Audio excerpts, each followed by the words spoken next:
Good morning and welcome to Radio Friends on Friday, April the 22nd. Jane Williams is with us, and of course you know Jane from Love Columbia. Good to have you here. Good to be here.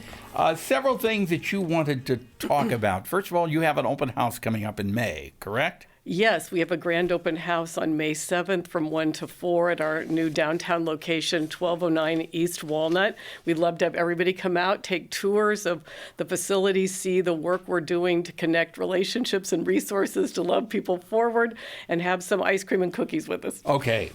So mark that on your calendar. It's Saturday, May the 7th, 1 to 4 p.m. at 1209 East Walnut Street in Columbia. The other thing you wanted to touch on today is the affordable housing crisis. I think that's in the news a lot. We're talking a lot about how do we care for our unhoused neighbors here in Columbia. And I just wanted to share that Love Columbia has a page on our website that gives some information about the housing shortage. Many people want to know, why are we having this housing shortage and who is it affecting? And we can tell you that it's a lot of the folks that have really become unstable and from COVID, single moms that had a hard time getting back to work, and just others that have been priced out of the market with rent going up. There's also been a decrease in the available amount of rental property. We're thinking about 25% as some landlords have sold, people have moved here, and really just not as much housing stock added over the last decades in the lower end as in the upper end. Yeah, the affordability is the big problem. Affordability is the big problem. Yes, so someone with a minimum wage has to work about 55 hours a week just to get a very modest two-bedroom apartment here.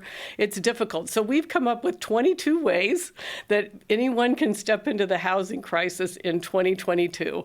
And so that's everything from an essentials basket to a family that we're putting up in a hotel, giving furniture for someone that we're transitioning out of transitional housing into permanent housing, becoming a housing coach, even buying a house, lending it for transitional housing, taking a housing choice voucher, joining our housing coalition. There's lots of ways, both big and small and individually and as a group, that everybody in Columbia can step into the affordable housing crisis to do something to see our neighbors housed. How many people are you hoping, we're almost out of time here, but how many people are you hoping that this program will actually make a difference to?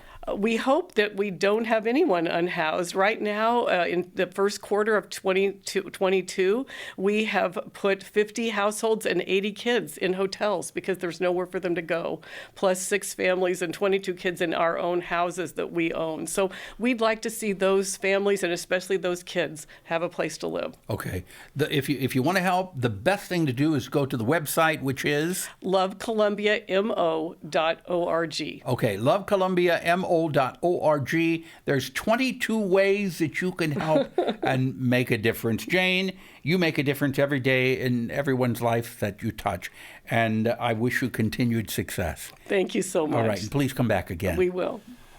All right, now I want to introduce you to a guy who hasn't been with us for several years. We're always talking about gardening with Tim REINBOTT, but today we're not talking about gardening, are we? No, we're not. We're a little different subject. Yeah, but kind of hard not to talk about growing something with you. Oh, I know it. But you're here today with the Red Top Christian Church. What's going on there?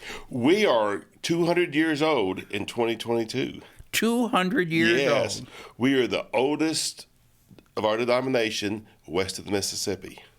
So what are you going to do? We're having a year-long celebration, and it's going to peak on October 2nd, 2022. That's our official bicentennial. October what?